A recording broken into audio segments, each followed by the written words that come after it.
आमीन वस्सलातु वस्सलामु अला सय्यिदिल अंबिया'i वल मुरसलीन अम्मा बअद फ़अऊज़ु बिल्लाहि मिनश शैतानिर रजीम बिस्मिल्लाहिर रहमानिर रहीम वलौ अन्नहुम इज़ ज़लमू अन्फुसहुम जाऊका फस्तग़फ़िरुल्लाह वस्तग़फ़र लहुमुर रसूल लवजदुल्लाह तव्वाबर रहीमा।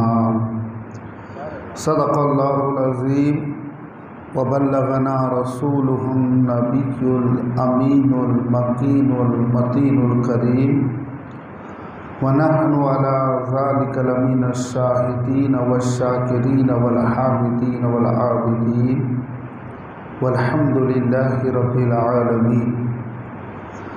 वक़ाल अल्लाहु तबारक व तआला फ़ी शान अज़मती मुस्तफ़ा सल्लल्लाहु तआला अलैहि व आलिहि व सल्लम इन्नल्लाह व मलाइकतहु युसल्लूना अलन नबी या अय्युहल्लज़ीना आमनू सल्लु अलैहि व सल्लिमू तस्लीमा। अल्लाहुम्मा सल्लि अला सय्यिदिना मौलाना मुहम्मद व अला आलि मौलाना मुहम्मद व बारिक व सल्लिम सलातन व सलामुन अलैका या सय्यदी या हबीबी या रसूलल्लाह सल्लल्लाहु तआला अलैहि वसल्लम। आइए हम और आप मिलकर आका इनामदार कायनात के ताजदार दोनों आलम के मालिक व मुख्तार हम गरीबों के गमगुसार सय्यदुल अबरार नाइब परवरदिगार रहमत किरदिगार जान आलमीन राहतुल आशिकीन मुराद मुश्ताकीन महबूब रब्बुल मशरिक़ैन वल मग़रिबैन इमामुल क़िबलतैन वसीलतिना फ़िद्दारैन जद्दिल हसन वल हुसैन सरवर कायनात फ़ख्र मौजूदा जनाब अहमद मुजतबा मोहम्मद मुस्तफ़ा सल्लल्लाहु ताला अलैहि व आलिहि वसल्लम की बारगाह आलिया में इंतहाई अक़ीदत और महब्बत के साथ बआवाज़ बुलंद दुरूद पाक का हदिया पेश करें। पढ़े अल्लाहुम्मा सल्लि अला सय्यिदिना हबीबिना व मौलाना मुहम्मद व अला आलि मौलाना मुहम्मद व बारिक व सल्लिम सलातन व सलामुन अलैका या सय्यदी या हबीबी या रसूलल्लाह सल्लल्लाहु ताला अलैहि वसल्लम। फिरके गली गली तबाह ठोकरे सबकी खाए क्यों, फिरके गली गली तबाह ठोकरे सबकी खाए क्यों, दिल को जो अक्ल दे खुदा तेरी गली से जाए क्यों, दिल को जो अक्ल दे खुदा तेरी गली से जाए क्यों। अज़ीज़ान मिल्लत इस्लामिया, कुरान मजीद की मुक़द्दस आयत तिलावत की। रब्बे कायनात इरशाद फरमाता है वलो अन्नहुम इज़ ज़लमू अनफुसहुम। महबूब, जब वो लोग यानी तेरी उम्मत अपनी जानों पे जुल्म कर बैठे, मतलब गुनाह कर बैठे, वलो अन्नहुम इज़ ज़लमू अनफुसहुम, तो उन्हें चाहिए जाऊका, वो तेरी बारगाह में आए। जब वो गुनाह कर बैठे तो उन्हें कहाँ जाना है? महबूब की बारगाह में। वलो अन्नहुम इज़ ज़लमू अनफुसहुम जाऊका, और तेरी बारगाह में आकर मुझसे बख्शिश तलब करे, मग़फ़िरत तलब करे। फस्तग़फ़िरुल्लाह, वो इस्तिग़फ़ार करे अल्लाह की बारगाह में। आए कहाँ? जाना कहाँ है महबूब? तेरी बारगाह में पहुँचे। जब अपने जानों पे जुल्म कर बैठे, जब वो गुनाह कर बैठे, तो उन्हें चाहिए कि वो तेरी बारगाह में आए। फस्तग़फिरुल्लाह, और वो अल्लाह से इस्तिग़फ़ार करे, अपनी मग़फ़िरत तलब करे। वस्तग़फ़र लहुमुर रसूल, और महबूब तू भी उनके लिए सिफारिश कर दे, तू भी इनके लिए मग़फ़िरत की दुआ कर दे। अल्लाहु अकबर। तरीका देखो गुनाहों को बख्शवाने का रब्बे कायनात ने कुरान में क्या बताया है। बाज़ लोग कहते हैं कि जब बख्शना अल्लाह ही को है तो अल्लाह ही की बारगाह में क्यों ना पहुंचे। बख्शने वाला तो अल्लाह ही है, फिर महबूब की बारगाह में क्यों जाए। जब देना खुदा को है तो फिर महबूब की बारगाह में क्यों जाए। मग़फ़िरत खुदा को करनी है तो फिर महबूब की बारगाह में क्यों जाए। गुनाहों को बख्शने का काम जब रब का है तो फिर महबूब की बारगाह में क्यों जाए, डायरेक्ट उसी से क्यों ना मांग ले। मगर यहाँ सवाल ये है कि ये रास्ता रब ही बता रहा है, ये रास्ता जो बता रहा है वो अल्लाह ही बता रहा है।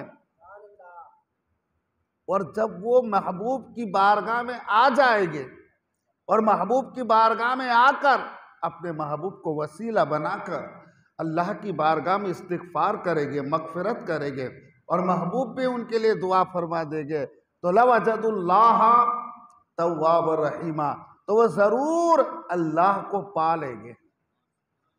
क्या? तौबा कबूल फरमाने वाला और रहम फरमाने वाला, मेहरबान अल्लाह को पा लेंगे। अजीज़ान मिल्लत इस्लामिया, अल्लाह तबारक व तआला कुरान में फरमाता है कि जिन लोगों का ये तसव्वुर है सब कुछ खुदा के बार, जब खुदा ही को देना है, खुदा ही को बख्शना है तो खुदा की बारगाह में क्यों ना जाए, क्या ज़रूरत है रसूल की बारगाह में जाने के लिए। तो रब्बे कायनात भी खुद कुरान में फरमाता है वइज़ा क़ील लहुम तआलू इला मा नज़्ज़लल्लाह, उन्हें जब अल्लाह के नाजिल करदा अहकाम की तरफ बुलाया जाता है तो वो लोग दौड़े दौड़े चले जाते हैं। वइला रसूल, और महबूब जब उन्हें तेरी बारगाह की तरफ बुलाया जाता है रअयतल मुनाफिकीन यसुद्दूना अन्का सुदूदा, तो महबूब आप मुनाफिकों को देखेंगे कि वो तुम्हारी बारगाह में आने से कतराएंगे। खुदा की बारगाह में जाने में कोई प्रॉब्लम नहीं, महबूब की बारगाह में आए तो कतराएंगे। तो ऐसे लोगों के बारे में अल्लाह ने जो लफ्ज़ दिया है, जो टाइटल दिया है वो है रअयतल मुनाफिकीन, मुनाफिकीन का टाइटल दिया है। जो लोग मुस्तफ़ा की बारगाह में जाने से कतराते हैं, रब्बे कायनात खुद फरमाता है रअयतल मुनाफिकीन, तो अल्लाह ने उनको जो टाइटल दिया है वो है मुनाफिकीन का टाइटल है। अजीज़ान मिल्लत इस्लामिया, दूसरी बात, आप यहाँ भी बैठेंगे अल्लाह की बारगाह में मग़फ़िरत तलब करेंगे तो बेशक वो तौबा कबूल करने वाला है, इसमें कोई शक नहीं है। और एक रास्ता उसने अपने महबूब की बारगाह में जाने का भी बताया है। बंदा तो अपने रब को चाहे कहीं से पुकारे, वो तो उनकी शहरक से भी, बंदों की शहरक से ज़्यादा रब्बे कायनात करीब है, मगर कुछ फ़ायदा जो है वो बड़ा काबिल गौर है। फ़ायदा क्या है? आप अक्सर नमाज में एक सूरत पढ़ते होंगे इज़ा जाअ नस्रुल्लाहि वल फ़त्ह, ये सूरत बच्चों को याद है। वरअयतन नास यदखुलूना फ़ी दीनिल्लाहि अफ़वाजा, इसके आगे जो आयत आती है फसब्बिह बिहम्दि रब्बिका वस्तगफिर इन्नहु काना तव्वाबा, यानी जो लोग फसब्बिह बिहम्दि रब्बिका, अपने रब की तस्बीह करते और हम्द करते हैं, वस्तगफिरहु, और रब की हम्द करके उससे मग़फ़िरत तलब करते हैं, तौबा करते हैं, इन्नहु काना तव्वाबा, तो बेशक अल्लाह ताला तौबा कबूल फरमाने वाला है। अब आप सोचिए कि जो रब की हम्द व सना करे और अल्लाह की बारगाह में तौबा करे, यकीनन अल्लाह तौबा कबूल करने वाला है। मगर उस जगह पर रब ने फरमाया कि महबूब जब वो तेरी बारगाह में आ जाए और वहाँ पहुँचकर अपनी मगफिरत की तलब करे, इस्तिगफार करे, तौबा करे, गुनाहों की माफ़ी मांगे और मुस्तफ़ा तू उनके लिए सिफारिश कर दे। वस्तगफर लहुमुर रसूल लवजदुल्लाह तव्वाब रहीमा, तो ज़रूर वो अल्लाह को पा लेंगे, तौबा कबूल करने वाला और रहम फरमाने वाला। उधर सिर्फ तौबा कबूल फरमाने वाला, और इधर जब मुस्तफ़ा की बारगाह में आ जाए तो फायदा ये हो जाता है कि रब तौबा भी कबूल फरमा लेगा और मेहरबानी भी फरमा देगा, रहम करम भी फरमा देगा। इधर फायदा डबल है, और उधर रब ने अपनी सिफत का इजहार किया है कि मैं तौबा कबूल करने वाला हूं, इन्नहु कान तव्वाबा, मैं तौबा कबूल करने वाला हूं। पर इधर रब ने क्या फरमाया, लवजदुल्लाह, तो वो लोग जरूर अल्लाह को पा लेंगे। उधर कबूल करने वाला है, उसकी मर्जी की बात है, वो चाहे तो तौबा कबूल करे या ना करे, मगर इधर महबूब की बारगाह में आकर गिड़गिड़ाया, रब की बारगाह में आजीज़ी की, अपने गुनाहों की माफी मांगी, तो रब्बे कायनात फरमाता है लवजदुल्लाह, तो वो अल्लाह को पा लेंगे। अल्लाह को उन्होंने पा लिया, लवजदुल्लाह तव्वाबर रहीमा, तौबा कबूल फरमाने वाला भी, और ऊपर से रब की मेहरबानियां भी उन पर बरसेगी, रब की रहमत भी इन पर बरसेगी। तो अजीज़ान मिल्लत इस्लामिया, अब अंदाज़ा कीजिए आज जो मैंने मौज़ूए सुखन जिस आयत को मैंने बनाया है वो है कि मदीना क्या है, मदीने की तड़प क्या है, मदीने का मकाम क्या है, मदीने की मोहब्बत कैसे होनी चाहिए। सैयदुना फारूक आज़म रज़ी अल्लाह ताला अन्हु पैदा मक्का में हुए, ज़िंदगी का कहीं हिस्सा मक्का में गुजारा, मगर मरने की दुआ मदीने में मांग रहे हैं और दुआ कर रहे, मौला मुझे तेरे महबूब के शहर में शहादत नसीब फरमा। आप अंदाजा कीजिए, आक़ाए करीम खुद फरमाते हैं कि तुम मदीने में मरने की दुआएं मांगा करो, तुम मदीने में मरने की दुआएं मांगा करो। तो अजीज़ान मिल्लत इस्लामिया, मदीने में डबल रहमत है। मक्का बेशक अजमत वाला है, मक्के की बड़ी शान है, मक्के में अल्लाह का घर है, मगर जहाँ मक्के में अल्लाह का घर है वहाँ मदीने में रसूलुल्लाह का घर है। मक्के में जलाल है मगर मदीने में जमाल है। अजीज़ान मिल्लत इस्लामिया, अजमत वाला मक्का भी है, अजमत वाला मदीना भी है, मगर मदीने में मोहम्मदुर रसूलुल्लाह जलवा फरमा है। मदीने की चाहत जो लोग तड़प रखते हैं, अल्लाहु अकबर, आला हजरत फरमाते हैं कि उनके तुफैल हज भी खुदा ने करा दिए, असले मुराद हाजरी उस पाक दर की है। यानी कह रहे हैं, लोग उमूमन जाते हैं और कुछ लोग कहते हैं ना, और मैंने सुना भी है, और बस जब हज में जाते हैं तो दूसरों से बातें भी करते हैं कि भाई मदीना जाना कोई ज़रूरी नहीं है, हज के लिए आप पहुंच गए काफ़ी हो गया है, कोई ऐसा ज़रूरी नहीं कि मदीना ही जाना ज़रूरी है। तो अजीज़ान मिल्लत इस्लामिया, मगर जो लोग आशिक होते हैं अपनी निगाहों में मदीना रखते हैं, जो मदीने की तड़प में रोते हैं, जो मदीने की जुदाई में आंसू बहाते हैं, आला हजरत फरमाते हैं कि हमने तो हज भी किए तो मुस्तफ़ा के तुफैल किए हैं। बोले हम तो घर से निकले थे तो बस मदीना ही जहन में था, गुम्बद खजरा ही निगाहों में था, तो बता रहे हैं कि उनके तुफैल हज भी खुदा ने करा दिए। अरे असल मुराद हाजरी उस पाक दर की है।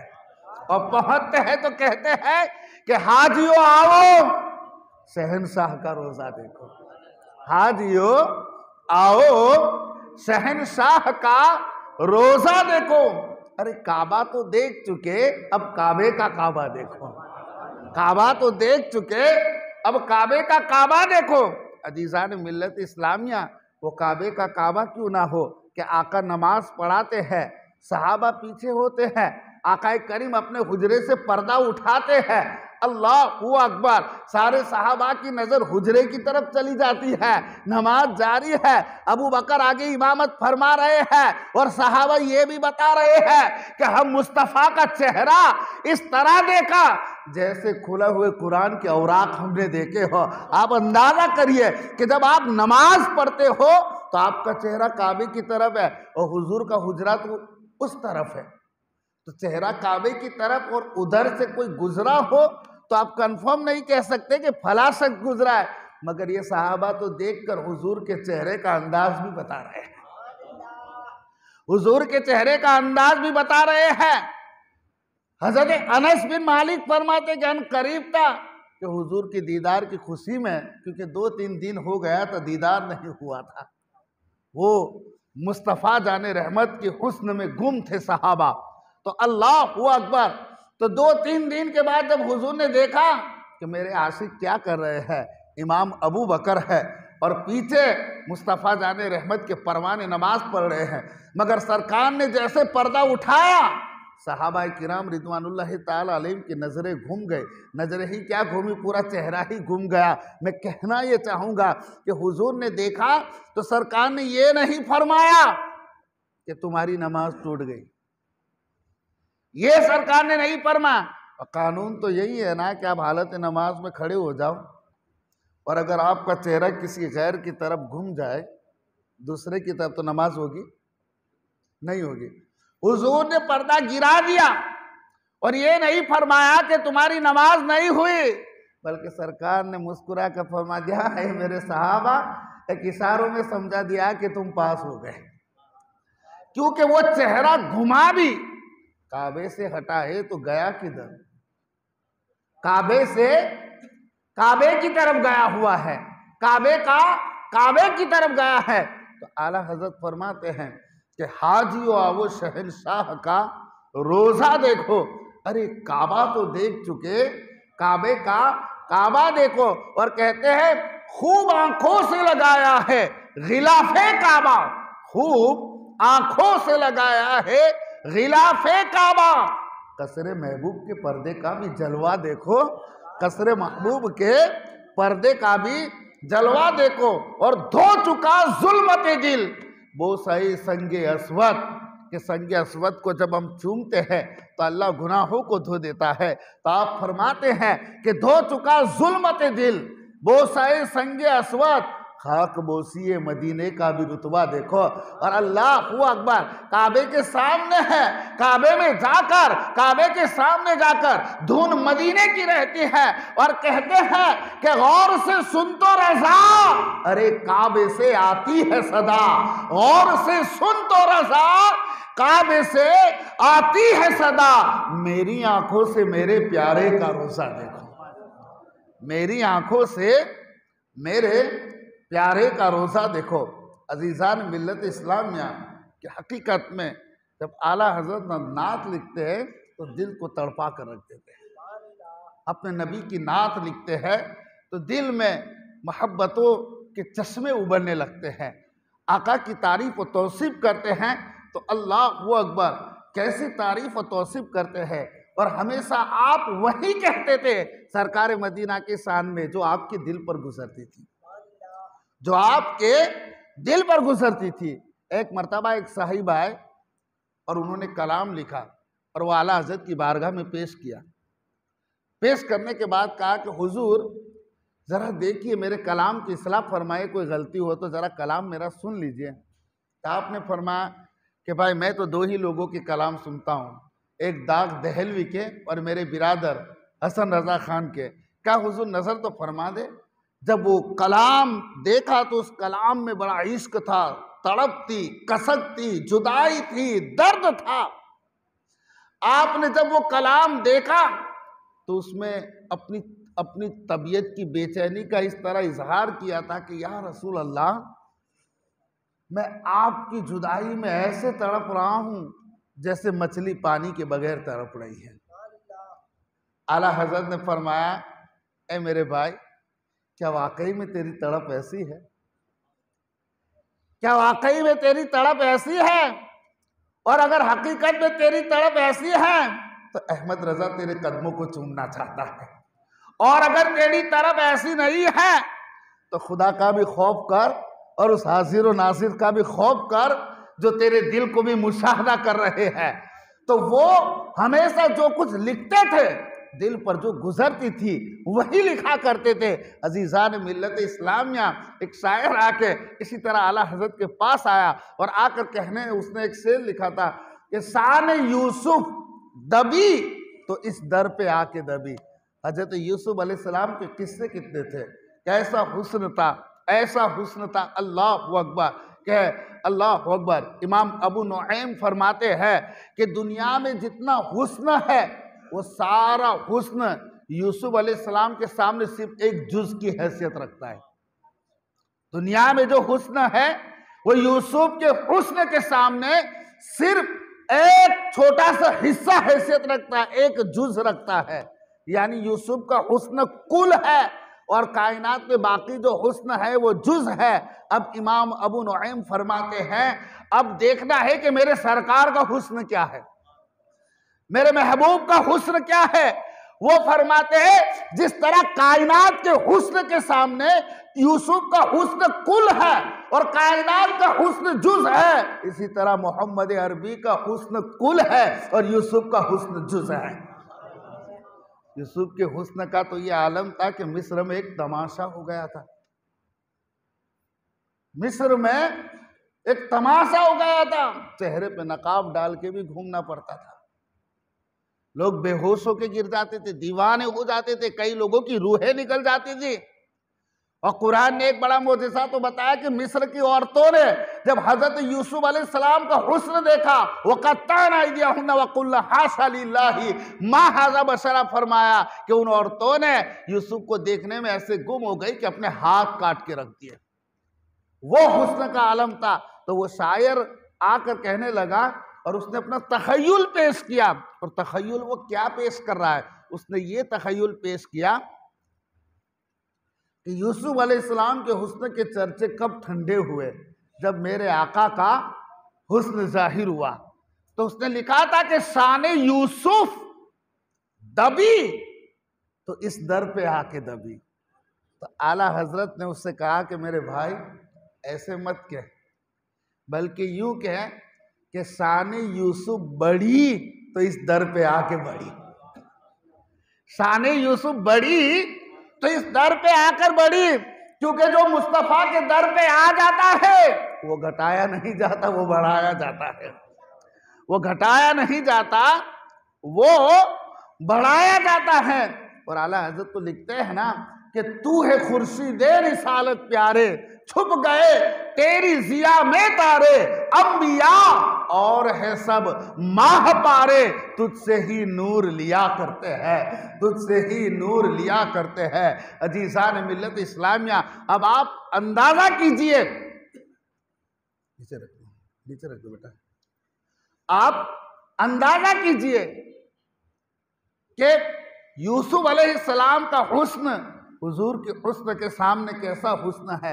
मगर आला हजरत जो कलम चलाते हैं अपने नबी के शान में, और चलाने का अंदाज भी देखिए। एक और शायर मदीनतुल मुनव्वरा में पहुंचे हुए थे। तो मदीना की आप पुरानी तस्वीरें देखेंगे, मदीने के सामने खजूरों का पेड़ है, खजूरों का दरख्त है। पुराने आप फोटो देखोगे, सामने खजूरों की बाड़ी है पुरानी तस्वीरों में। ओल्ड तस्वीर आप देखोगे तब आपको पता चलेगा। तो वो जो शायर साहब थे उन्होंने ज़बरदस्त एक शेर लिखा था, और लिखा था हुजूर के रोज़े गुंबद खजरा के सामने वो जो खजूरों के पेड़ खड़े हैं, उस पर लिखा था कि यूं खड़े हैं गुंबद शहे वाला के सामने।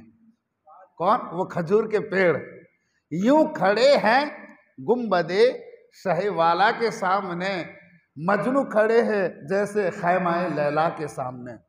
ये शेर लिखा, बहुत दाद मिली, बहुत वाह वाह हुई, दाद व तहसीन और खुद आफरीन इनको मिली।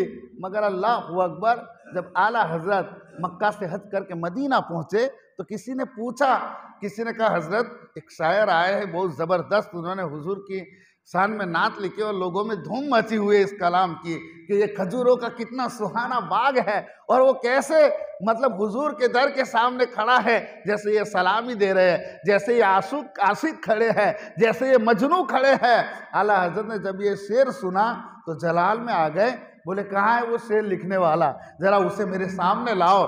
जब वो बंदा आया, आला हजरत ने फरमाया कि ये शेर तुमने लिखा है? बोले हुजूर हाँ मैंने लिखा है। आला हजरत ने फरमाया तुम्हारी हिम्मत कैसे हुई कि तुमने नबी करीम के गुंबद खजरा को खैमा लैला से तस्बीह दे दी? तुमने लैला के खैमे से कैसे तस्बीह दे दी? तो कहा हजरत गलती हो गई, उस तरफ मेरा ध्यान नहीं गया, अब आप ही इस्लाह कर दीजिए। तब आला हजरत जो इस्लाह कर रहे हैं वो इस्लाह करने का अंदाज क्या है? बोले पहला शेर का मुसरा तो तेरा सही है, यूं खड़े हैं गुंबदे शहे वाला के सामने, इसे बदलने की जरूरत नहीं है, ये बराबर है। यूं खड़े हैं गुंबदे शहे वाला के सामने। मिसरा दूसरा क्या है? मजनू खड़े हैं जैसे खैमाए लैला के सामने। बोले ये दूसरे वाला मिसरा बदलने की जरूरत है। बोले हुजूर आप ही लगा दीजिए। तो आप लिखते हैं कि यूं खड़े हैं गुंबदे शहे वाला के सामने। दूसरे मिसरे में क्या था? मजनू खड़े थे जैसे खैमाए लैला के सामने। बोले ये नहीं, बोले क्या होना चाहिए? बोले ये होना चाहिए कि यूं खड़े हैं गुंबदे शहे वाला के सामने, फरिश्ते खड़े हैं जैसे अर्शे मुअल्ला के सामने। फरिश्ते खड़े हैं जैसे अर्शे मुअल्ला के सामने। हाय हाय हाय, जानो दिल होशो खिरत सब तो मदीना पहुंचे, तुम नहीं चलते रजा सारा तो सामान गया। और कहते हैं कि उस गली का गदा हूं मैं जिसमें मांगते ताजदार फिरते हैं। अजीजान मिल्लत इस्लामिया, आला हजरत का जो इश्क नबी करीम की ज़ात से था और आपके जो कलाम है, एक ऐसी अल्लाह ने तासीर और इसके रसूल का ऐसा असर अंदर रखा है कि इंसान के दिलों को वो अशार गरमा देते हैं। मैं अर्ज कर रहा था कि मदीने की क्या अजमत है, मदीने की तड़प कैसी है, मदीने का मकाम क्या है। अजीज़ान मिल्लत इस्लामिया, एक शायर कहता है कि कहाँ मदीना और कहाँ मैं कमीना, कहाँ मदीना और कहाँ मैं कमीना, तसव्वुर को भी आ रहा है पसीना। अजीज़ान मिल्लत इस्लामिया, आप सोचिए कि मदीनतुल मुनव्वरा के लिए जो लोग तड़पते थे और जो लोग मदीनतुल मुनव्वरा में जाना चाहते थे। हज़रत कुतुबुद्दीन बख्तियार काकी रहमतुल्लाहि ताला अलैहि ने एक बार दिल में ख्याल आया कि औलिया अल्लाह रसूलुल्लाह की बारगाह में कैसे जाते हैं, उनका अदब क्या है, उनका तड़पने का अंदाज क्या है कि औलिया अल्लाह हुजूर की बारगाह में कैसे जाते हैं। अजीज़ान मिल्लत इस्लामिया, कुतुबुद्दीन बख्तियार काकी गालिबन ज़करिया मुल्तानी के काफिले में निकल गए और वह उनकी हरकत व नक्ल को देखते जा रहे कि इनका अंदाज क्या है मेरे नबी की बारगाह में जाने का। जैसे ये काफिला मदीने में पहुंचता है, हज़रत ज़करिया मुल्तानी हुजूर को देख के ऐसे बैठ जाते जैसे कुत्ता बैठ जाता है, अपने आप को कुत्ते वाले अंदाज में बिठाकर कहा कि या रसूल अल्लाह आपका कुत्ता आ गया। ये औलिया अल्लाह हजरत बायज़िद बुस्तामी कौन? अल्लाह अकबर। बायज़िद बुस्तामी जब मदीना जाना चाहते थे, रास्ते पर इतने बेचैन थे, कब मैं मदीना पहुंचूं, कब मैं अपने आका की बारगाह में पहुंचूं, रोते रहते थे हिजर नबी में, फुरकत मुस्तफ़ा में। और जब मदीना आया तो बायज़िद की वो कैफियत हो गई, अल्लाह अकबर, दौड़े दौड़े और हुजूर की सुनहरी जालियों के सामने आकर खड़े हो गए। थोड़ी देर ही खड़े रहे, फिर बायज़िद बुस्तामी वापस बाहर निकल आए। जब बायज़िद वापस निकल आए तो मुरीदों ने, गुलामों ने कहा कि हुजूर आप तो रास्ते पर बड़े तड़पते थे, बड़े तड़पते थे आप रास्ते पर, और आप इसी तरह वापस निकल आए। बोले हाँ तड़पता था, मगर जब मैं सरकार की बारगाह में गया तो वहाँ मुझे सांस लेना, जो हम सांस लेते हैं, वो भी मुझे बेअदबी महसूस हो रही थी। तो मैंने अपनी सांस को रोक रखा था। मैंने अपनी सांस को लेना और छोड़ना मुस्तफा की बारगाह में, ये मुझे बेअदबी महसूस हो रही थी, इसलिए मैंने सांस को लेना और छोड़ना रोक रखा। जब बहुत देर तक मैं रोक नहीं सका, इसलिए मैं वहां से बाहर निकल आया। आप अंदाजा करिए कि क्या मदीने का एहतराम और वो कैसे मदीने का इश्क था इन औलिया कामिलीन में, इन सूफिया इज़ाम में, इन आशिकान मुस्तफ़ा का। हजरत इमाम जामी रहमतुल्लाहि ताला अलैह, अल्लाहु अकबर, जब वो हज के लिए गए, उन्होंने एक कलाम लिखा था कि मैं ये कलाम जब हुजूर के रोज़े पर मैं जाऊंगा तो ज़रूर इस कलाम को मैं पेश करूंगा।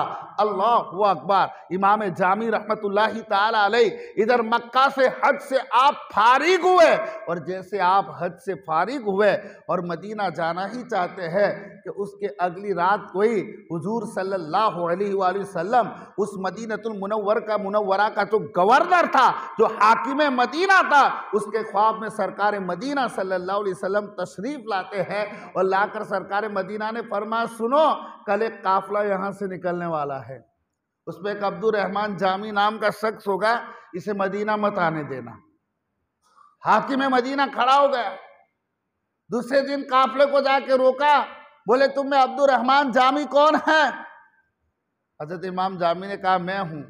सिपाहियों को कहा इसे पकड़ लो। कह रहे तुम नहीं जा सकते मदीना, तुम्हें ऑर्डर नहीं है।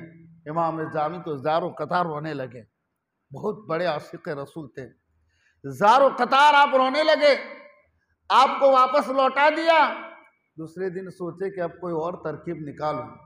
दूसरे दिन क्या किया कि काफिले वाले के पास गए और एक बड़ा संदूक लेके गए, और उस संदूक में छोटे छोटे हॉल कर दिए, सुराख कर दिए, और आप उस संदूक में बैठ गए, सो गए, और बाहर से ताला लगवा दिया। बाहर से ताला लगवा दिया। अब काफिला जब वहां पर गया तो इधर रसूलुल्लाह फिर से ख्वाब में आ गए। आप सल्लल्लाहु ताला अलैहि वसल्लम ने फरमाया कि अल्लाहु अकबर, तुम कर क्या रहे हो? मैंने कहा था जामी को रोकना, जामी रुका क्यों नहीं? अल्लाहु अकबर। जब वापस आकर गए, बोले यहाँ तो है ही नहीं। बोले ये कैसे हो सकता है? सरकार मदीना ने फरमाया, सामान की तलाशी ली तो उसी संदूक में से इमाम जामी बाहर निकले। अब हाकिम मक्का ने इमाम जामी को ले गए, कैद खाने में डाल दिया, इन्हें बांध दिया और उन्हें मारना शुरू कर दिया। जैसे ज़दोकोब किया और मारा तो रसूलुल्लाह सल्लल्लाहु ताला अलैहि वसल्लम उसी रात ख्वाब में आए। बोले तुम्हें रोकने के लिए कहा था, मारने के लिए किसने कहा था? तुम्हें रोकने के लिए कहा गया था, मारने के लिए किसने कहा था? बोले या रसूल अल्लाह वो बाज नहीं आए, आपका हुक्म था, वो बाज नहीं आ रहे थे तो मैंने इनको मारा। बोले मैं तो इसलिए रोक रहा था, वो कोई गुस्ताख नहीं है, वो कोई बेअदब नहीं है, उसने इतना दर्द भरा कलाम लिखा है और उसने नीयत की है कि वो इस कलाम को लेकर मेरी कब्र अनवर के पास आ रहा है। अगर वो मेरी कब्र अनवर के पास आकर अगर उसने ये कलाम पढ़ दिया, रहम या रसूल अल्लाह वाला कलाम पढ़ दिया, तो मुझे अंदेशा था कि मुझे कब्र अनवर से मेरा हाथ बाहर निकाल देना पड़ता। तो अगर मैं हाथ निकल जाता तो खल्के खुदा फितने में मुब्तला हो जाती। इस वजह से मैंने कहा था कि उसे आने से रोक दो, कहीं ऐसा ना हो कि यहाँ फितना बर्पा हो जाए। अब अंदाजा करिए, हजरत सैयद अहमद कबीर रिफाई रहमतुल्लाहि ताला अलैह जब रसूलुल्लाह की बारगाह में हाजिरी हुए तो जाकर अर्ज किया, या रसूल अल्लाह, आज से पहले हमेशा मेरी रूह तसव्वुर में आपके कदमों के बोसे ले रही थी, आपके हाथों को चूम रही थी। या रसूल अल्लाह सल्लल्लाहु ताला अलैहि वसल्लम, सरकार आज तो मैं जिस्मानी तौर पे हाजिर हुआ हूँ, मैं चाहता हूँ कि जरा आप अपना दस्ते अक़दस कब्र अनवर से निकालिए, आप अपना हाथ कब्र अनवर से निकालिए। तकरीबन वहां कई लोग मौजूद थे। जब हजरत शेख अहमद कबीर रिफाई ने आपने ये तड़प अपनी पेश की तो रसूलुल्लाह सल्लल्लाहु अलैहि वसल्लम ने अपना हाथ कब्र अनवर से निकाल दिया और आप दीवाना वार उस दस्ते अक़दस को चूमने लगे और सिर्फ आप ही ने नहीं, शेख अहमद कबीर रिफाई के सदके में और भी जितने लोग वहां पर मौजूद थे, तमाम के तमाम ने रसूल पाक सल्लल्लाहु ताला अलैहि वसल्लम के उस मुकद्दस अल्लाहु अकबर हाथों को, मुकद्दस हाथ को जो आपने चूमा, कि तमाम के तमाम लोगों ने भी ये मंजर को देखा। अजीजान मिल्लत इस्लामिया, इमाम मालिक कौन है? मुहद्दिस मदीना, आशिक रसूल, आशिक मदीना।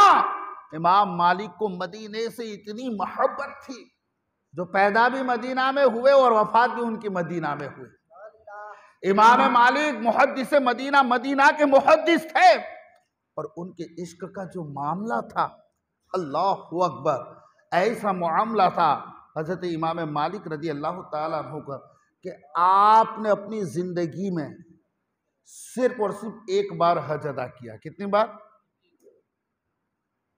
मक्का से, मदीना से मक्का कितना दूर है? 450 किलोमीटर है ना। उस दौर में लोग 10-10 हज करते थे, 15-15 हज करते थे, कई 25-25 तक भी हज किया करते थे। मगर इमाम मालिक ने सिर्फ एक ही बार हज किया। मालूम है असल रीज़न क्या है? उसकी मेन वजह क्या है? जब लोग पूछते कि आप इतने बड़े परहेजगार हो, मुहद्दिस मदीना हो, मदीना में आपसे बड़ा कोई आलिम नहीं है, आपने सिर्फ एक ही हज अदा किया। लोग कितने हज कर रहे हैं, कौन सा दूर है मक्का? इमाम मालिक का इस आशिकाना जवाब तो सुने। आप फरमाते हैं कि अरे एक हज भी मैंने इसलिए किया कि वो फर्ज था। एक हज भी मैंने जो अदा किया है वो इसलिए किया कि वो फर्ज था, वरना मुझे डर है कि कहीं मदीने से दूर गया और कहीं रास्ते में मुझे मौत ना आ जाए। मैं मदीने में मरना चाहता हूं, मेरी मौत मदीने में आ जाए, यही तमन्ना है। कि अल्लाहु अकबर बोले एक हज किया, वो भी इसलिए कि वो फर्ज था। आला हजरत कहते हैं कि उनके तुफैल हज भी खुदा ने करा दिए। अरे असले मुराद हाजरी उस पाक दर की है। अजीजान मिल्लत इस्लामिया, गौर कीजिए कि सरकार इमाम मालिक रहमतुल्लाहि ताला अलैह 3 दिन के बाद आप मदीने से बाहर निकलते थे। कितने दिन के बाद? 3 दिन के बाद। और वो किस लिए निकलते थे? जो हाजत होती है बैतुल खला की, टॉयलेट की हाजत होती है, उसके लिए आप मदीने में कभी ये नहीं करते थे, मदीने से बाहर चले जाते थे। आप मदीने से बाहर चले जाते थे और 3 दिन के बाद जाते थे, और वो भी जल्दी से फारिग होकर फौरन मदीना में आ जाते थे 3 दिन के बाद। अब इससे अंदाजा कर सकते हैं कि जितना देर होवे, जितना ज्यादा कोशिश ये थी कि मदीने से ज्यादा दूर देर ना रहे। 3 दिन के बाद जाना मतलब वो कितनी गिजा लेते होगे खाने के लिए, अब अंदाजा कर सकते हो। हजरत इमाम मालिक अल्लाहु अकबर, उस वक्त खलीफा महदी ने अपने मुसाहिब खास रबी के साथ 4000 सोने की अशरफिया लेकर इमाम मालिक रजी अल्लाह ताला अन्हु की बारगाह में भेजा। 4000 सोने की अशरफिया लेकर भेजा और कहा कि आपको खलीफा वक्त बुला रहे हैं, आपको काजी का ओहदा देना चाहते हैं, आपकी इल्म की ज़रूरत है, तो आप तशरीफ ले आए। अल्लाहु अकबर। इमाम मालिक ने जब उन 4000 सोने के सिक्के देखे और देखने के बाद कहा कि ए रबी, मेरे नबी का फरमान है कि उनके लिए मदीना बेहतर है, अगर वो समझ सकते हैं। सुनो, ये 4000 दीनार तो क्या है, अगर पूरी दुनिया की दौलत भी आ जाए तब भी मेरे लिए मदीनतुल मुनव्वरा की 1 दिन की भी जुदाई मेरी ताकत से बाहर है। लिहाजा ये अपने 4000 सोने के सिक्के वापस ले जाओ, मैं मदीना कभी छोड़ नहीं सकता, मैं मुस्तफ़ा के शहर को कभी नहीं छोड़ सकता। अजीज़ान मिल्लत इस्लामिया, बात सोचो, खलीफा वक्त की बात का इनकार करना इतनी आसान बात नहीं है। जब आपने इस तरह जवाब दिया, रबी पर आपकी हैबत तारी हो गई। आपने कहा, हे रबी, इन 4000 ज़ेवर सिक्कों के सोने की अशरफी जो है, ये मुझे जो तोहफे में है, मुझे ये नहीं चाहिए।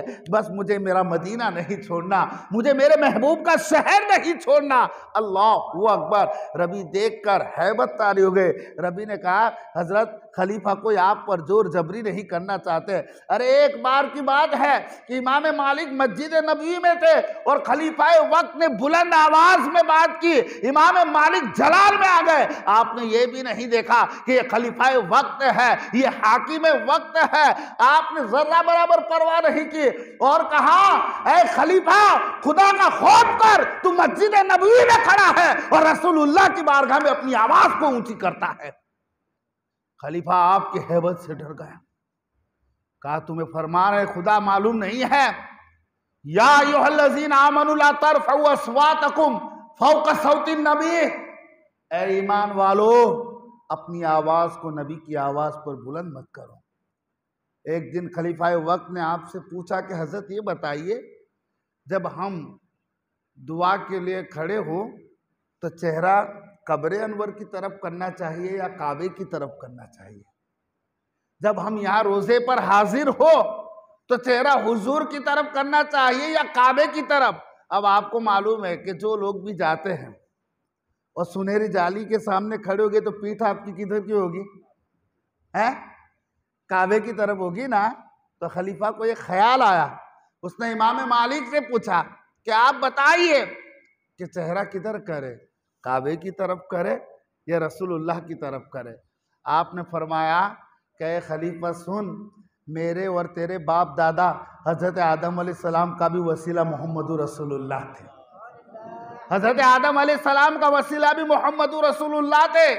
तुम क्यों कर रसूलुल्लाह की तरफ पीठ करके काबे की तरफ मुंह करके दुआ मांग सकते हैं? सच फरमा आला हजरत ने कि हाजियो आओ शहनशाह का रोजा देखो। अरे काबा तो देख चुके, काबे का काबा देखो। इमाम मालिक रदी अल्लाह ताला अन्हु का ये अदब उनके अंदर था मदीनतुल मुनव्वरा का, कि बता रहे हैं कि उनके अस्तबल में आला से आला किस्म के घोड़े थे। खुरासान के खूबसूरत घोड़े थे और मिस्र के शानदार खच्चर सवारियों के लिए थे, मगर मदीने में किसी ने आपको किसी जानवर पर सवार होते हुए नहीं देखा। एक मर्तबा इमाम शाफई फरमाते हैं कि मैं उनकी खबरगिरी करने के लिए गया और जब मैं उनके पास पहुंचा और मेहमान नवाजी मेरी हुई, मैं उनके अस्तबल का मुआयना किया। मैंने देखा इतने खूबसूरत घोड़े हैं, इतने शानदार खच्चर हैं, मगर अफसोस अल्लाह अकबर, कभी इमाम मालिक को इस पर सवारी होते हुए मैंने नहीं देखा। उन्होंने कहा, ऐ इमाम मालिक, अरे ये खच्चर कितने हसीन है, ये घोड़े कितने हसीन है।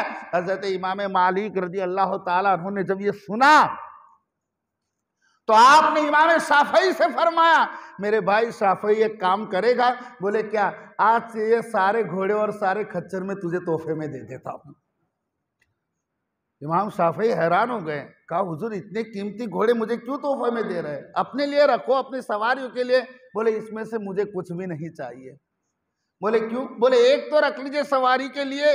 बोले शाफई, मुझे मदीना छोड़ के कहाँ जाना है, और मैं अपने उस शहर जिस शहर में मेरा महबूब जलवा फरमा है और मेरे महबूब आराम फरमा रहे हैं, मुझे शर्म लगती है कि उस शहर के अंदर मैं किसी सवारी पर सवार होकर निकलूं। ये आपका इश्क था हजरत इमाम मालिक का। अरे रावियान बताते हैं कि जब आप मदीने की गलियों में निकलते, आप मदीने की गलियों में निकलते और अल्लाह अकबर, अचानक ख्याल दिल में आ जाता, आप रास्ता छोड़ देते और दीवार के साथ लग जाते थे और दीवार उस पकड़ पकड़ के चलना शुरू कर देते हैं। मकानों की दीवारों से लग लग कर चलना शुरू कर देते थे। किसी ने पूछा, हुजूर सड़क छोड़ के मकानों के करीब दीवारों से लग लग कर क्यों चल रहे हैं, ये चलने का कौन सा तरीका है? इमाम मालिक ने फरमाया, बस अचानक ख्याल आ जाता है कि क्या पता इस सड़क पर मेरे महबूब के कदम गिरे हुए होंगे, इसलिए मैं इस दीवारों से लग लग कर चलता हूं। अंदाज कीजिए अजीजान मिल्लत इस्लामिया, शहर नबी का अदब आपके अंदर किस कदर था। किसी शख्स ने सिर्फ चलते हुए आपसे हदीस पूछ ली। आप जलाल में आ गए, बोले हदीस रसूल सड़कों पे पूछी जाती है, आपने उसको 20 छड़ी मार दी। बाद में आपने उसको बुलाया अपने यहाँ और बिठाकर उसको मस्जिद नबवी में 20 छड़ी का कुछ इस तरह उसका दिल खुश किया। 20 छड़ी के बदले में मस्जिद नबवी में बिठाकर उसे 20 हदीसें आपने सुना ली। रिवायत करते हैं कि अगर किसी को कोई मसला पूछना होता, आपको घर में खादिमा खबर देती है, इमाम कोई साइल आया हुआ है और उससे कोई सवाल है, बोले जाकर पूछ लो। मसला पूछना है या हदीस पूछनी है? क्या मसला पूछना है या हदीस पूछनी है? अगर वो खादिमा आके बोलती कि मसला पूछना है, तो आप कह रहे उसे कहो बैठे मस्जिद नबी में, मैं वुजू करके आता हूँ। आप वुजू करके आते और मसला सुनाते। और अगर कोई आने वाला ये कह देता कि मुझे हदीस सुननी है, तो इमाम मालिक फरमाते हैं कि उसे कह दे रुके।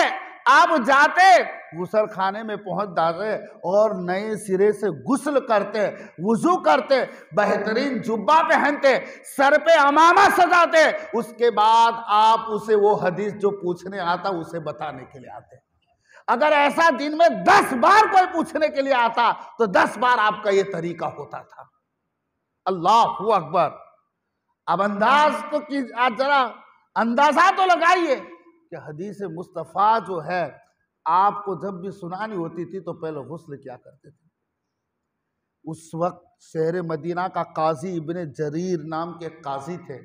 इन्होंने चलते चलते इमाम मालिक से एक हदीस पूछ ली। और वो काजी है भाई, ओहदेदार है, गवर्नमेंट का ओहदा था, काजी थे, फैसला करते थे, लोगों की सजाएं मुकर्रर करते थे, किसको फांसी पे चढ़ाना है, किसको छोड़ देना है, किसके हाथ काटने, किसने चोरी की उस पर क्या सजा देनी है, किसने जिना किया उस पर क्या हद कायम करनी है। मदीनतुल मुनव्वरा में बैठकर वो काजी साहब फैसले किया करते थे। वो काजी इब्ने जरीर ने अचानक इमाम मालिक को रास्ते में चलते हुए हदीस पूछ ली। आप इतने जलाल में आ गए, सिपाहियों से कहा इसे कैद खाने में डाल दो। रास्ते में चलते हुए रसूलुल्लाह की हदीस पूछ रहा है। हदीस का मकाम क्या है, हदीस का एहतराम क्या है? सबने कहा हजरत ये काजी है। बोले काजी हुए तो क्या हुआ, काजी को तो ज्यादा खौफ रखना चाहिए। बोले काजी को तो ज्यादा डर रखना चाहिए। ये आपका मामला था। किसी ने पूछा आपने दीनार बिन अम्र से हदीस क्यों नहीं सुनते? उस वक्त के वो मुहद्दिस थे, लोग उनसे जाके हदीस से लेते थे। वो अभी की तरह तो मामला है नहीं, अभी तो मस्जिद के इमाम भी आपको खड़े खड़े 10-20 हदीस से सुना दे, मगर पहले सफर करना पड़ता था। इन लोगों ने बड़ी मेहनत की है। एक एक हदीस के लिए ना जाने कितने कितने किलोमीटर का रास्ता चल कर तय करते थे। और कई लोग बात तो ऐसा हुआ है कि कहीं 100 किलोमीटर रास्ता खत्म करने के बाद जब पहुंचे कि बोले फला आदमी रावी और देखा कि वो आदमी तो दिखने में वो है कि बकरियां चरा रहा है, तो उससे भी वो हदीस नहीं पूछते थे, वापस आ जाते थे। इतनी एहतियात बरतते थे कि कहीं ऐसा ना हो ये इल्म वाला ना हो, रसूलुल्लाह की हदीस मुझे दूसरों तक पहुंचानी है। आप अंदाजा कीजिए, बोले कि आप दीनार बिन अम्र से हदीस क्यों नहीं सुनते? तो आपने फरमाया कि इसलिए कि मैं उनसे हदीस समाअत करने के लिए गया था, मगर जब मैं उनसे हदीस सुनने के लिए गया तो मैंने क्या देखा कि वो खड़े खड़े हदीस सुनाते थे और उनके जो शागिर्द थे वो खड़े खड़े हदीस को लिख रहे थे। तो मेरे नज़दीक इस तरह मतलब कि लोग खड़े खड़े हदीस लोगों का सुनना ये बहुत बेअदबी मुझे नजर आती है, इसलिए मैं वापस चला। मस्जिद नबी में जब आप दरसे हदीस देते तो आपके दरसे हदीस देने का ये मामला होता था अजीज़ान मिल्लत इस्लामिया कि अल्लाहु अकबर, आप पहले मस्जिद नबी में मिंबर पहुंचा दिया करते थे, उसके बाद गुस्ल किया करते थे, उसके बाद बेहतरीन लिबास पहनते थे और उसके बाद आप सर पे अमामा सजाते थे और उसके बाद ऊद की कुछ लकड़ियों को जलाते थे और ऊद की लकड़ियों की धुनी के अंदर आप हदीस मुस्तफ़ा का दर्स दिया करते थे। आप अंदाजा कीजिए जो हदीस हम तक पहुंची वो कितनी मेहनत और कितनी मशक्क़त से पहुंची। और इमाम मालिक का हदीस मुस्तफ़ा का अदब कैसा था, मदीने की गलियों का अदब कैसा था, रसूलुल्लाह के दर का अदब कैसा था, रसूलुल्लाह के दर से मोहब्बत कैसी थी, हुजूर के कितने बड़े आप आशिक रसूल थे। एक मर्तबा हजरत अब्दुल्ला इब्ने मुबारक रदी अल्लाह ताला अन्हु फरमाते हैं कि मैं हजरत इमाम मालिक रदी अल्लाह ताला अन्हु की बारगाह में बैठा हुआ था और वो दर से हदीस दे रहे थे। मदीना के सब लोग मस्जिद नबी में जमा है, आप दर से हदीस सुना रहे हैं। मैंने देखा कि इमाम मालिक का चेहरा बदल रहा है, कभी पीला पड़ रहा है, चेहरे पर बड़ी बेचैनी आ रही है, पसीना छूट रहा है, मगर आपने दर से हदीस को मुकम्मल किया। जब मुकम्मल किया तो हजरत अब्दुल्ला इब्ने मुबारक रदी अल्लाह ताला अन्हु ने इमाम मालिक से पूछा, ए इमाम मालिक, क्या बात है, आपका चेहरा क्यों इतना बदला हुआ नजर आता था, आपके चेहरे पे इतने पसीने और बेचैनी क्यों नजर आ रही थी। तो हजरत इमाम मालिक ने फरमाया कि अब्दुल्ला इब्ने मुबारक, मैं हदीसों का दर्स सुना रहा था, मैंने हदीसों का दर्स दिया था कि मैं क्या देखा कि मेरे पैर के पास एक बिच्छू ने मुझे डंक मारा, और वो बिच्छू ने एक बार नहीं 16 बार मुझे डंक मारा, मगर हदीस मुस्तफ़ा के अदब की वजह से मैंने दर्स को मौकूफ़ नहीं किया, मुलतवी नहीं किया, यहाँ तक कि मैंने दर्स हदीस को पूरा किया, मगर वो बिच्छू के बार बार डंक मारने की वजह से मेरे बदन में बड़ी बेचैनी थी, इसी वजह से मेरे चेहरे पे पसीना आ गया था और मुझे अभी बड़ी बेचैनी हो रही है। ये आपका मामला था। मदीनतुल मुनव्वरा का जो मकाम अल्लाह तबारक व तआला ने दिया, जो आशिकीन के लिए मदीना है, अल्लाहु अकबर। अफसोस है उन लोगों के लिए कि जिनकी नज़रों में मदीना कोई मायने नहीं रखता, सिर्फ मक्कतुल मुकर्रमा मायने रखता है, और जो कहते हैं कि सिर्फ मक्का चले जाओ, उम्रा हो जाएगा, मदीना नहीं जाओगे तो हज भी हो जाएगा, मदीना नहीं जाओगे। अरे मैं ये पूछना चाहता हूँ कि उम्रा करना कमाल नहीं है, हज करना कमाल नहीं है। हज तो वहीं से ही मतलब कि क्या बात है कि हो जाते हैं कि जब इंसान अरफात पे पहुंच जाता है, मगर हज करना कमाल नहीं है, उम्रा करना कमाल नहीं है। कमाल ये है खुदा की बारगाह में कबूल होना कमाल है। और कबूलियत की जमानत कहां मिलेगी? कबूलियत की जमानत कहां मिलेगी? मदीने में मिलेगी। मुझे ये बताइए, जो इंसान अरफात में जाता है और हाजी बन जाता है, हाजी बन जाता है, अरफात में जाता है, तो उस वक्त वो गुनाहों से कैसे पाक हो जाता है? आपको रिवायत तो मालूम होगी ना, जैसे आज मां के पेट से पैदा हुआ, हो जाता है कि नहीं हो जाता? बंदा हाजी अरफात में कदम रखता है, जब वो हाजी बन जाता है, वो गुनाहों से ऐसे पाक हो जाता है जैसे आज ही मां के पेट से जन्म लिया है। मगर आप मुझे इस बात की गारंटी देंगे कि वो हज करके आएगा तो फिर से गुनाह नहीं करेगा? है आपकी गारंटी? लोग कहीं हज करने के बाद आके अपनी पुरानी रविश पर कायम है, ना ग़ीबतों पर पाबंदी है, ना बेईमानी पर कोई पाबंदी है, ना झूठ पर कोई पाबंदी है, धंधे में कितने गफले भी होते हो गए और कितने गुनाह भी होते हो गए। मतलब ये है कि वो मक्का तो गया, जहन्नम में ले जाने वाले अमाल जो थे वो वहां सब डिलीट करके आया, अपने जितने अमाल नामा था उसको क्लियर करके आया, मगर इधर आया तो फिर से उसने भर लिया और फिर से गुनाहों की गठरी सर के ऊपर रख दी। मैं कहना ये चाहूँगा कि मक्का जाना, बेशक मक्का अजमत वाला है, अफजल है, हमारी आंखों का तारा है, हमारे सर का ताज है। जो मक्का जाते हैं अल्लाह उनके गुनाहों को धो देता है, मगर गारंटी नहीं है कि गुनाह के बाद इंसान बस अब मजबूती से रहेगा, साबित कदम रहेगा कि जिन गुनाहों से तौबा की है अब वो उस पर नहीं जाएगा, बल्कि गुनाह फिर से हो सकते हैं, फिर से गुनाहों से पूरा दामन पुर हो सकता है और फिर से वो जहन्नम में ले जाने वाले अमाल जमा कर सकता है। मगर आकाए करीम मुस्तफाए करीम सल्लल्लाहु अलैहि वसल्लम फरमाते हैं कि सुनो सुनो, अगर तुम मदीना आ जाओगे, मन ज़ारा कब्री वजबत लहू शफाअती, जिसने मेरी कब्र की ज़ियारत की उस पर मेरी शफाअत वाजिब हो गई। मुस्तफा शफाअत वाजिब फरमा रहे हैं, शफाअत की सनद दे रहे हैं, तो मक्का में गुनाह तो साफ हो गए, मगर नेक्स्ट टाइम की जमानत नहीं है। मगर मदीने में बंदा पहुंच जाता है तो आका उसे मंजर कबरी वजबत लहू शफाअती, आका करीम उसे शफाअत का परवाना देते हैं, उस पर हुजूर की शफाअत वाजिब हो जाती है।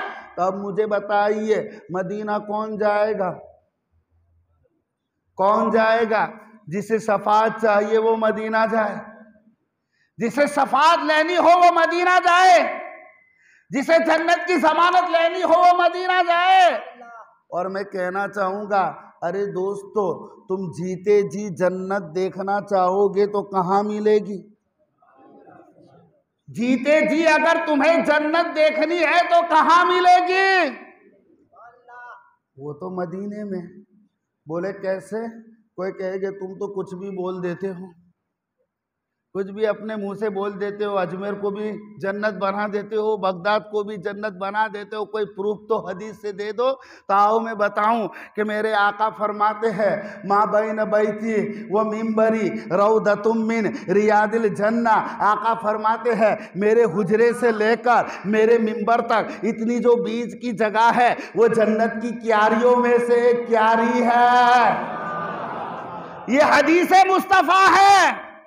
आका फरमाते हैं अब जन्नत तुम्हें देखनी होगी तो एक बात है, बगैर मरे मौत का जायका चखे जन्नत में तुम पहुंच नहीं सकते हैं, क्योंकि इंसान को मौत का जायका चखे बगैर न जन्नत में वो पहुंच सकता है ना दोज़ख में वो पहुंच सकता है। पहले मौत को गले लगानी है तो वो तो जब मरना होगा उसके बाद खुदा की मर्जी और उसके फजल पर फैसला होगा। हम तड़प गए या अल्लाह, क्या ऐसा भी कुछ इंतजाम है कि मरे भी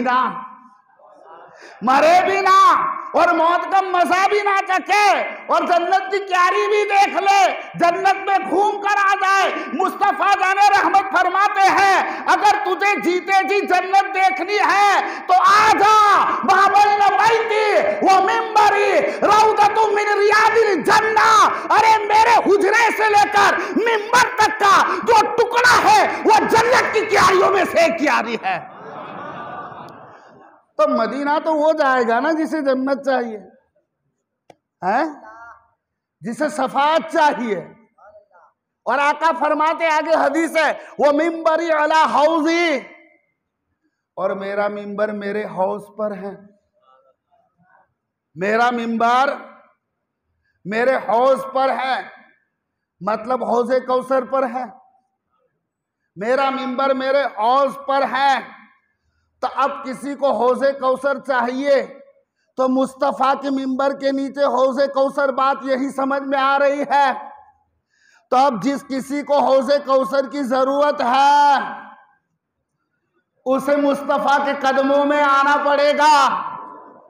और मिंबरी अला हौजी, तो पता चला जिसे शफाअत चाहिए, मंजार कबरी वजबत लहू शफाअती, सिर्फ हज करने से काम नहीं चलेगा, शफाअत चाहिए, जन्नत की गारंटी चाहिए तो हुजूर की कब्र अनवर पर जाना पड़ेगा। जिसे जन्नत देखनी हो, माँ बैन बैती व मिंबरी रौदतुम मिन रियादिल जन्ना, जन्नत की रियाजुल जन्ना की कियारी देखनी हो उसे मदीना जाना पड़ेगा। जिसे हौजे कौसर देखना हो वो मिंबरी अला हौजी, वो मुस्तफा के कदमों में उसे आना पड़ेगा। अरे बल्कि आका करीम ने फरमाया है कि जब कुर्बे कयामत होगी तो पूरी दुनिया से ईमान सिमट कर मदीने में इस तरह आ जाएगा जैसे एक सांप अपने सुराख में आ जाता है। तो पता चला कि कुर्बे कयामत का वक्त करीब आएगा तो दुनिया से जितना भी ईमान होगा सारा ईमान समेट कर